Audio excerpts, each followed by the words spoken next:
All right, y'all, we're back with one of my favorite chefs, and I know it's one of your favorite chefs too, because I see the meal counts every year. We're at Étoile. This is one of our annual top 10 dining destinations during Houston Restaurant Weeks. I can't wait to see what is on your menu, chef. It's a French classic. It's a beef tenderloin, a beef tartare. Then it's always on a restaurant week menu. Also, it's definitely, this one is definitely very flavorful. With our own crostini bread. All the bread are made in-house. Everything you eat here is made in-house. Bread, ice cream, everything you're eating is made in-house. So all the sauces. Yeah, every single thing. So my ears perked with that ice cream. You know, I hear homemade ice cream and something goes off in my head. A little uncontrollable, energy here with that homemade ice cream. But for those of our diners who are watching, in case y'all have never been to Étoile, chef, would you give our diners a little preview of what they can expect here? Are you wanting to truly transport Houstonians back over to France and give them an experience to remember? That's the idea. I mean, we're featuring a lot of classic French dishes, made the way they should be made. We have also we're changing the menu seasonally, I would say. We always have a daily special, so whatever comes in season, stuff like that. So every single day, lunch and dinner, we have. I'm going a little crazy right now. We have always something going on, new drinks. And a lot of it's French cuisine. So people who are well traveled, they can find what they like if they went to Paris. People who never been to France, they can experience it here. All right, let's go back on over to the booty cam. We are here with Chef Philippe Verpiand at Étoile in Uptown Park. They are one of the fan favorites year-round in Houston, but especially during Houston Restaurant Weeks. And this is one of the reasons why, Chef, you're in the top 10 every single year. Yeah, definitely. It's been a blessing. So what are we looking at here? Escargot. This is a very all-time classic, Every French bistro, I mean, it's a classic stellar dishes people want to try, even, so it's about, for me, it's all about the butter. This green butter, the escargot swim in it. That's a nice visual, chef. Thank you. So you make the butter slightly bubbling and a little golden brown color on the edge. And the escargot is still moist and get all rubbed with that garlic, parsley, tarragon, chervil, all of those fresh herbs, and of course you get a dip with the bread. That's the best part. That's the best part. So again, that's another bread we're doing, our French rolls every morning.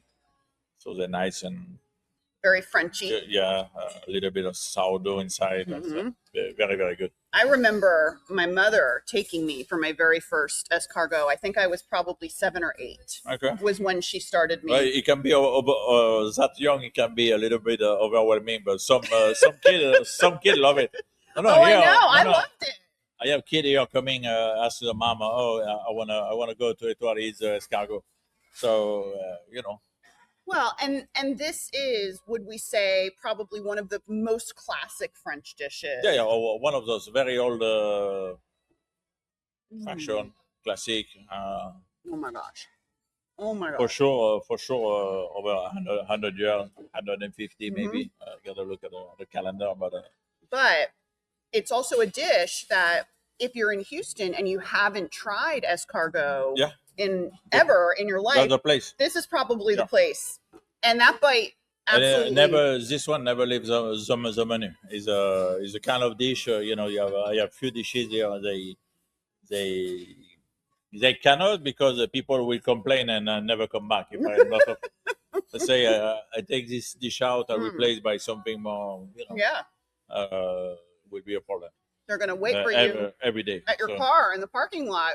For sure, they will complain big time. So I'm not going to try. We don't want any complaints, but I do want to bring your attention to all of this gooey and liquid goodness because, like Chef was saying, that's the best part, right? Like that, if this chef walks in this room and you have an empty plate of escargot and you have liquid in there, you're going to hear from this guy, right? Ooh, this one. So this one, it can be controversial. It can be controversial. Controversial, okay. Foie gras, yeah. So dark foie gras, but. He has been in my restaurant. He has been well received. So this one is a cold version, and it's called foie gras au torchon. Torchon means towel. So we cook the. So it's like a terrine in a way, but we poach the foie gras, and the foie gras is rolled in a towel, and we poach it in a dark stock, a dark port wine, spices, and let it cool. And so he has this round. Boudin shape, it's a classic also. Then on the side you have a dry prune mousseline, so that's not so classic, but it's both combination works. Both those two produce origin come from south or west of France, when you find a lot of duck confit, duck foie gras, duck cassoulet. Duck, rillette, duck. It's a ducky over there. Yep, very ducky, very ducky. But it's it's a part of a big part of that French food culture, which I love. I'm not from Southwest, but I work in Southwest. I'm from South. I'm from Provence, but I love foie gras.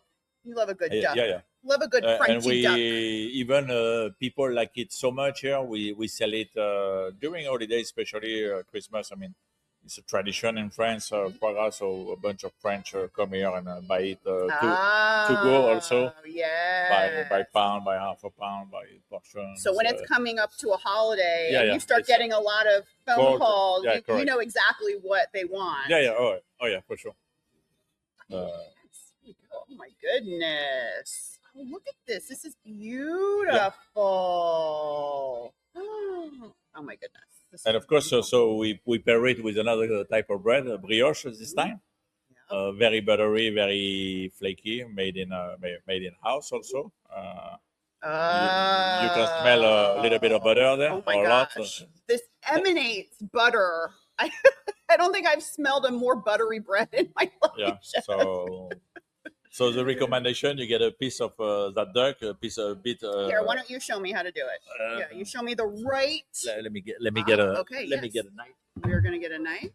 Here we go. Come back here. This is the right way to do this. So you take a small piece of bread, a small piece of a little sweet. Ooh. Then you take a little. Yeah, and then you're having Mm-hmm. Ooh! Oh my god!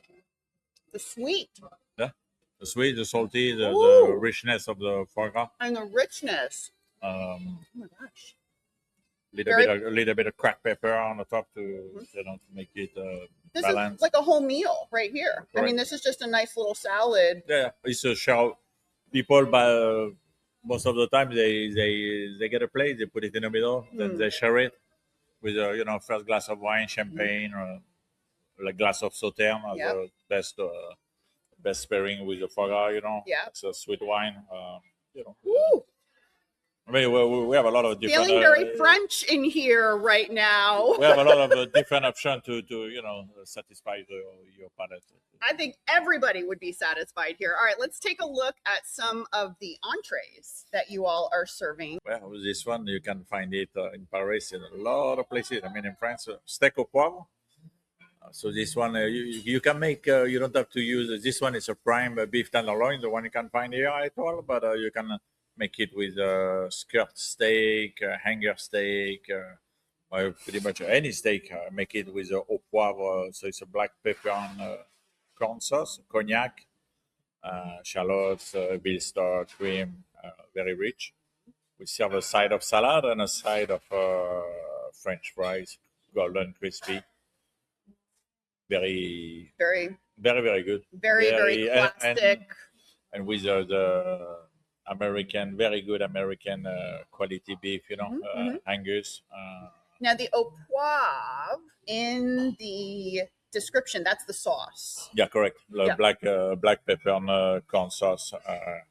Ooh, look at this. Now, what are these? Are these little pomegranate? No. I put a little pink peppercorn. Pink peppercorn. Yeah, it's a little to make it a little bit interesting. Oh my goodness! When you eat it, you have the black cognac sauce, but also.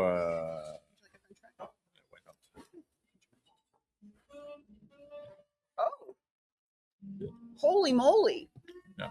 Wait, They're good. Huh? they're so good. Mm-hmm. Oh my goodness! I wasn't expecting, because they've been sitting for a little bit, but they're warm and crunchy and yeah, definitely. They're whole for the time you eat the steak. They still, that's the way to eat it. Actually, dip into. Wow. I was just, No, people they order a side of fry here. Then either way they order a side of aioli or a side of a poivre.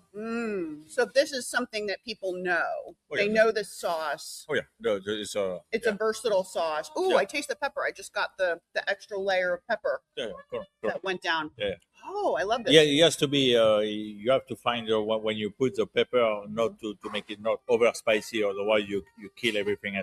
Yeah, but it's got to be just a kick. Especially that good beef. Yes. You want to be able to taste the beef. Yeah, you want to taste the beef, cognac, and black pepper. Yeah. And then the cream rounded up. So this is a dish that is in your restaurant year-round. Correct. And especially during Houston Restaurant Weeks, probably. Correct. Does this appear on your Houston Restaurant Weeks menu? Correct. Lunch and dinner, too. So if y'all haven't had an au poivre, this is... Yeah, the one of the best versions. And I truly, this is... even like a pasta sauce, even. You could put this on a little bit of... it goes... Oh my goodness. All right. Let me... go ahead. There you go. No, you're gonna have a little taste of this. Be careful for you. There you go. Let's look at this. Oh, that's really... So you wanna... For me, the best temperature is medium rare, but we cook it the way you want. It's not a problem. Yeah, the meat it melts in your mouth. It's very melting. tender. I got to show you guys. It's juicy. Oh my goodness! Look. Yeah, right here. Oh my goodness! Can I have another piece? Would you? Yeah, please. All right, y'all.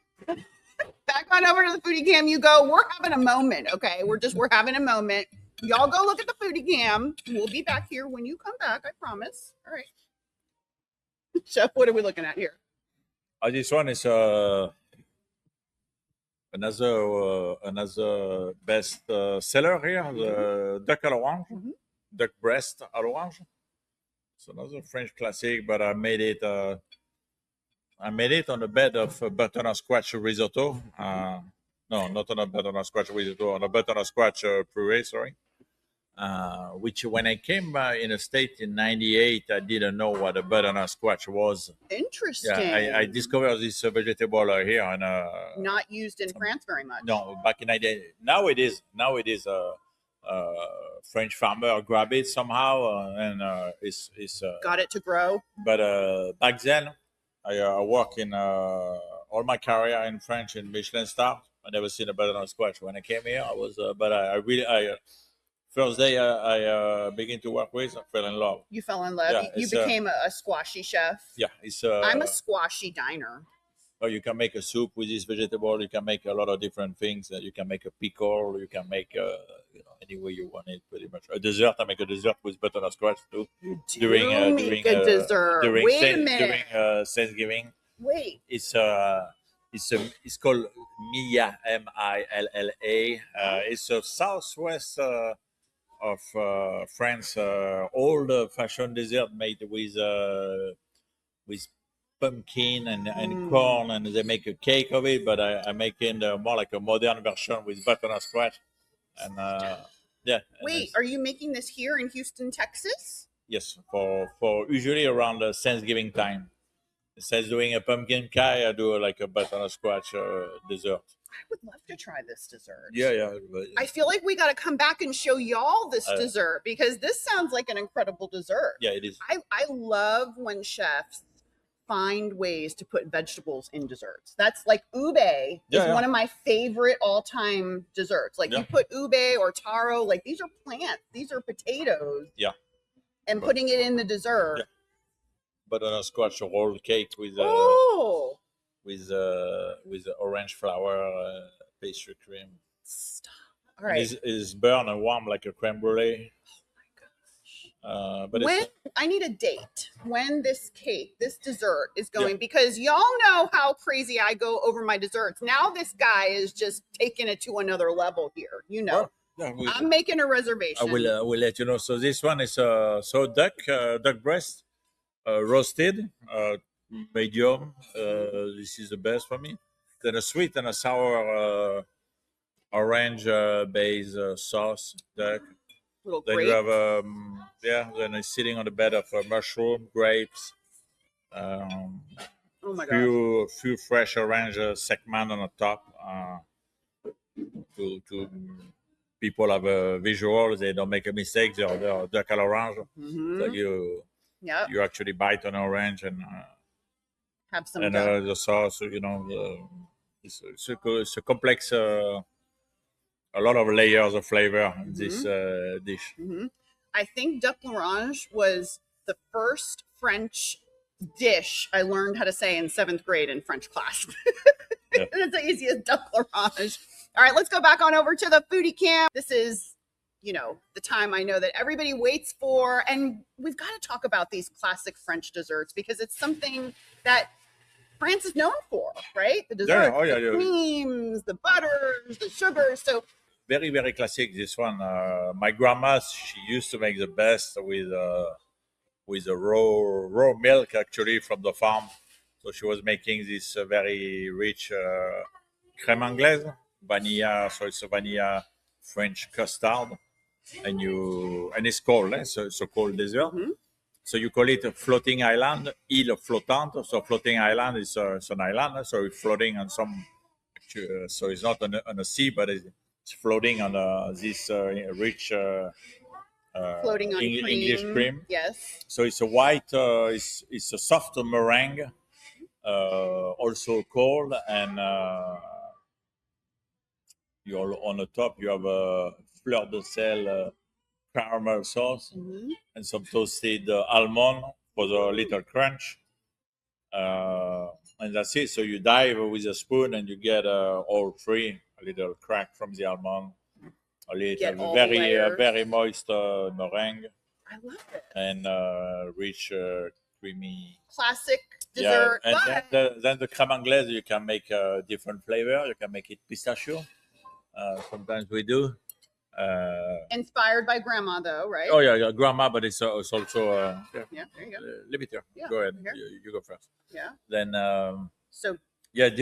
Yeah, get a little bit of free. Everything. Yeah. See?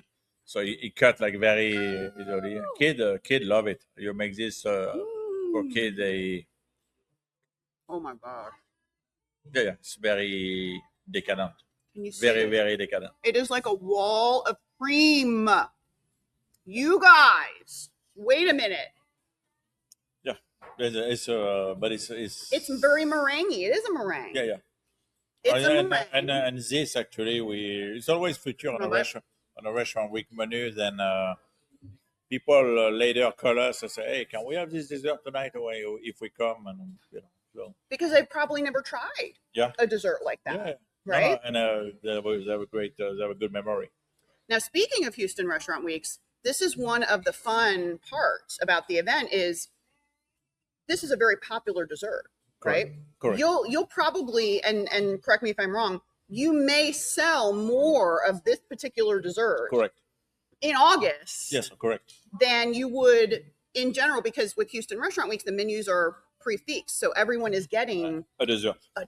Yes. Which is very French. Yeah. No, Reminder that menus go live on July 15th for Houston Restaurant Weeks 2026. That means you have 2 full weeks to plan out your trips, your destinations. Do you know how many people come from all over and they take those 2 weeks to plan out?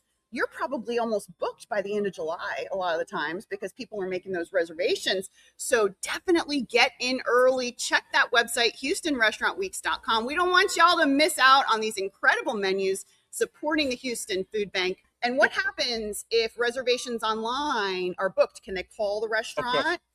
They still answer their phones, y'all. Let's go. Call the restaurant to make a reservation. And it's your job to dine out and do good this August, supporting the Houston Food Bank. We'll see you guys next time on another episode of Foodies and Friends.